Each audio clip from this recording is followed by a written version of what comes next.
Trump ক্ষমতায় আসার পরেই চারিদিকে রীতিমতো হুলতাল পড়ে গিয়েছে। এবার কি সিদ্ধান্ত নেবেন ট্রাম্প? কোন কোন দেশ ট্রাম্পের জন্য বেকায়দায় পড়বে, এই সব হিসেব নিকেশ শুরু হয়ে গিয়েছে কূটনৈতিক মহলে।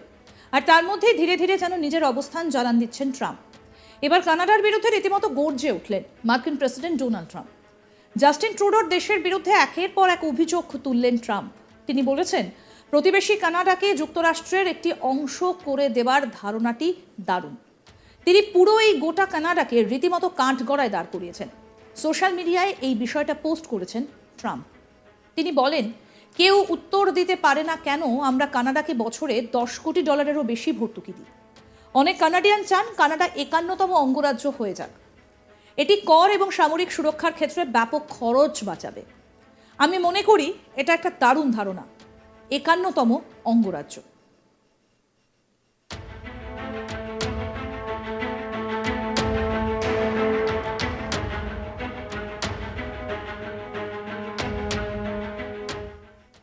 তবে এটি প্রথম নয়, এর আগেও ট্রাম্পের নিশানায় ছিলেন জাস্টিন ট্রুডো। এর আগে কানাডার অর্থমন্ত্রী ক্রিস্টিয়া ফ্রিল্যান্ড পদত্যাগ করার পরেও বেশ তাৎপর্যপূর্ণ মন্তব্য করতে দেখা গিয়েছিল। কানাডায় জিনিসের উপরে 25% শুল্ক আরোপের হুমকি দিয়ে ট্রাম্প জানিয়েছিলেন দেশটির সরকার বাণিজ্য এবং অভিবাসন সমস্যা মেটাতে পুরো ব্যর্থ হয়েছে। এরপরই ফের এই ভয়ঙ্কর পোস্ট করলেন ট্রাম্প। নভেম্বরের শেষ দিকে ফ্লোরিডার মার-আ-লাগো অবকাশ যাপন কেন্দ্রে ট্রুডোর সঙ্গে বৈঠক করার পর থেকেই কানাডার প্রধানমন্ত্রীকে মহান অঙ্গরাজ্য কানাডার গভর্নর নাকি ডাকতে শুরু করেছিলেন ট্রাম্প। তবে কানাডার সঙ্গে ভারতের বর্তমান যে সম্পর্ক, তাতে ট্রাম্প যে ঘটনাটি ঘটালেন তাতে কিন্তু এবার হাসির চওড়া হতেই পারে নরেন্দ্র মোদী। প্রসঙ্গত বলি, খালিস্তানপন্থী জঙ্গি হরদীপ সিং নির্ঝরকে খুনের ঘটনায় ভারতকে প্রথমে কাঠগড়ায় দাঁড় করায় কানাডা। সেই দেশের মিডিয়া যে রিপোর্ট প্রকাশ করেছিল তা খারিজ করে কানাডা সরকার।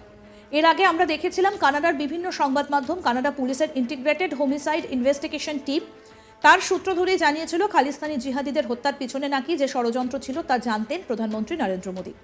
এই কথা শুনে রীতিমতো ক্ষেপে আগুন হয়ে যায় ভারত। নয়াদিল্লির তরফে পরপর কানাডাকে আক্রমণ করা হয়, কানাডার রিপোর্টের বিরোধিতাও করা হয়। সবকিছু দেখে আর ভারতের আগ্রাসন দেখে রীতিমতো কাঁচুমাচু হয়ে যায় কানাডার মুখ। কি করবে সেই বিষয় বুঝেই উঠতে পারছিল না কানাডা, কারণ মূল দোষী তারাই, এটা বুঝে গিয়েছিল ট্রুডো সরকার। হঠাৎ পিছু হটতে হলো কানাডা সরকারকে।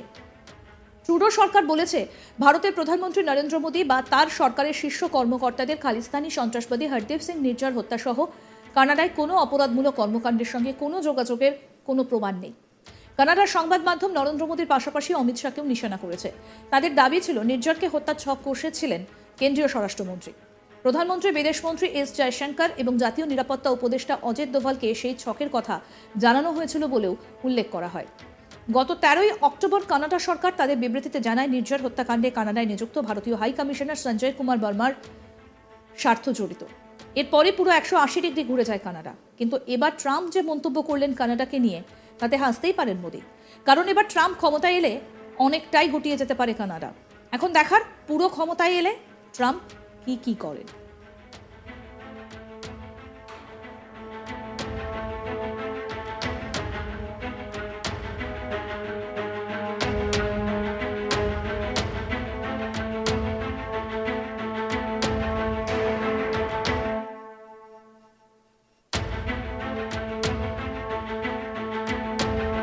ট্রাম্প ক্ষমতায় আসার পরই চারিদিকে রীতিমতো হুলতাল পড়ে গিয়েছে। এবার কি সিদ্ধান্ত নেবেন ট্রাম্প? কোন কোন দেশ ট্রাম্পের জন্য বেকায়দায় পড়বে, এই সমস্ত হিসেব নিকেশ শুরু করে দিয়েছে কূটনৈতিক মহল। ইতিমধ্যে ধীরে ধীরে যেন নিজের অবস্থান জানান দিচ্ছেন ট্রাম্প। আর এবার কানাডার বিরুদ্ধে রীতিমতো গর্জে উঠলেন মার্কিন প্রেসিডেন্ট ডোনাল্ড ট্রাম্প। জাস্টিন ট্রুডোর দেশের বিরুদ্ধে একের পর এক অভিযোগ তুললেন ট্রাম্প। তিনি বলেছেন, প্রতিবেশী কানাডাকে যুক্তরাষ্ট্রের একটা অংশ করে নেওয়ার ধারণাটা দারুণ। তিনি পুরো এই গোটা কানাডাকে রীতিমতো কাঠগড়ায় দাঁড় করিয়েছেন। সোশ্যাল মিডিয়ায় এই বিষয়টা পোস্ট করেছেন ট্রাম্প। তিনি বলেন, কেউ উত্তর দিতে পারে না কেন আমরা কানাডাকে বছরে $10 কোটিরও বেশি ভর্তুকি দিই। অনেক কানাডিয়ান চান কানাডা 51তম অঙ্গরাজ্য হয়ে যাক। এটি কর এবং সামরিক সুরক্ষার ক্ষেত্রে ব্যাপক খরচ বাঁচাবে। আমি মনে করি এটা একটা দারুণ ধারণা, 51তম অঙ্গরাজ্য।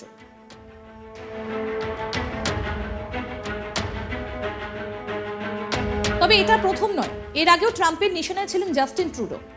এর আগে কানাডার অর্থমন্ত্রী ক্রিস্টিয়া ফ্রেল্যান্ড পদত্যাগ করার পরেও বেশ তাৎপর্যপূর্ণ মন্তব্য দেখা গিয়েছিল। কানাডার জিনিসের ওপরে 25% শুল্ক আরোপের হুমকি দিয়ে ট্রাম্প জানিয়েছিলেন দেশটির সরকার বাণিজ্য এবং অভিবাসন সমস্যা মেটাতে পুরো ব্যর্থ হয়েছে। তারপরে ফের এই ভয়ঙ্কর পোস্ট করলেন ট্রাম্প। নভেম্বরের শেষ দিকে ফ্লোরিডার মার-আ-লাগো অবকাশ যাপন কেন্দ্রে ট্রুডোর সঙ্গে বৈঠক করার পর থেকেই কানাডার প্রধানমন্ত্রীকে মহান অঙ্গরাজ্য কানাডার গভর্নর নাকি ডাকতে শুরু করেছিলেন ট্রাম্প। তবে কানাডার সঙ্গে ভারতের বর্তমান যে সম্পর্ক, তাতে ট্রাম্প যে ঘটনাটি ঘটালেন তাতে কিন্তু এবার চওড়া হাসি হাসতেই পারেন মোদি।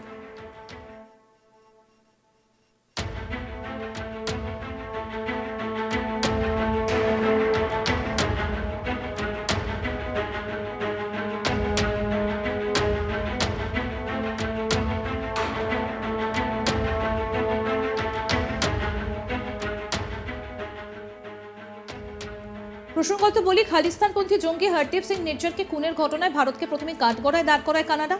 সেই দেশের মিডিয়া যে রিপোর্ট প্রকাশ করেছিল তা খারিজ করে কানাডা সরকার। এর আগে আমরা দেখেছিলাম কানাডার বিভিন্ন সংবাদ মাধ্যম কানাডা পুলিশের ইন্টিগ্রেটেড হোমিসাইড ইনভেস্টিগেশন টিমের সূত্র ধরেই জানিয়েছিল খালিস্তানি জিহাদিদের হত্যার পেছনে নাকি যে ষড়যন্ত্র ছিল তা জানতেন প্রধানমন্ত্রী নরেন্দ্র মোদী। এই কথা শুনে রীতিমতো ক্ষেপে আগুন হয়ে যায় ভারত। নয়াদিল্লির তরফে পরপর কানাডাকে আক্রমণ করা হয়, কানাডার রিপোর্টের বিরোধিতাও করা হয়, আর সবকিছু দেখে ভারতের আগ্রাসন দেখে রীতিমতো কাঁচুমাচু হয়ে যায় কানাডার মুখ। কি করবে সেই বিষয়ে বুঝে উঠতে পারছিল না কানাডা, কারণ মূল দোষী তারাই, এটা বুঝে গিয়েছিল ট্রুডো সরকার। হঠাৎই পিছু হটতে হলো কানাডা সরকারকে। ট্রুডো সরকার বলেছে যে ভারতের প্রধানমন্ত্রী নরেন্দ্র মোদী বা তার সরকারের শীর্ষ কর্মকর্তাদের খালিস্তানি সন্ত্রাসবাদী হরদীপ সিং নির্ঝর হত্যা সহ কানাডায় কোনো অপরাধমূলক কর্মকাণ্ডের সঙ্গে কোনো যোগাযোগের কোনো প্রমাণ নেই। কানাডার সংবাদ মাধ্যম নরেন্দ্র মোদীর পাশাপাশি অমিত শাহকেও নিশানা করেছে। তাদের দাবি ছিল নির্ঝরকে হত্যার ছক কষেছিল কেন্দ্রীয় স্বরাষ্ট্রমন্ত্রী, তিনি কষেছিলেন। প্রধানমন্ত্রী, বিদেশমন্ত্রী এস জয়শঙ্কর এবং জাতীয় নিরাপত্তা উপদেষ্টা অজিত দোভালকে সেই ছকের কথা জানানো হয়েছিল বলে উল্লেখ করা হয়। গত 13ই অক্টোবর কানাডা সরকার তাদের বিবৃতি দিয়ে জানায় নির্ঝর হত্যাকাণ্ডে কানাডায় নিযুক্ত ভারতীয় হাইকমিশনার সঞ্জয় কুমার বর্মার স্বার্থ জড়িত। এরপরে পুরো 180 ডিগ্রি ঘুরে যায় কানাডা। কিন্তু এবার ট্রাম্প যে মন্তব্য করলেন কানাডাকে নিয়ে, তাতে হাসতেই পারেন মোদি, কারণ এবার ট্রাম্প ক্ষমতায় এলেই অনেকটাই গুটিয়ে যেতে পারে কানাডা। এখন দেখার পুরো ক্ষমতা এলে ট্রাম্প কি করবেন।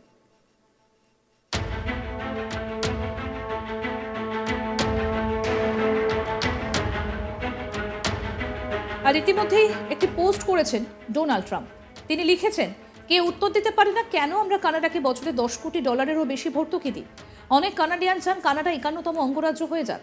এটি কর এবং সামরিক সুরক্ষার ক্ষেত্রে ব্যাপক খরচ বাঁচাবে। আমি মনে করি এটা একটা দারুণ ধারণা, 51তম অঙ্গরাজ্য। আরও আপডেট পেতে দেখতে থাকুন আজ তক বাংলা, সাবস্ক্রাইব করুন।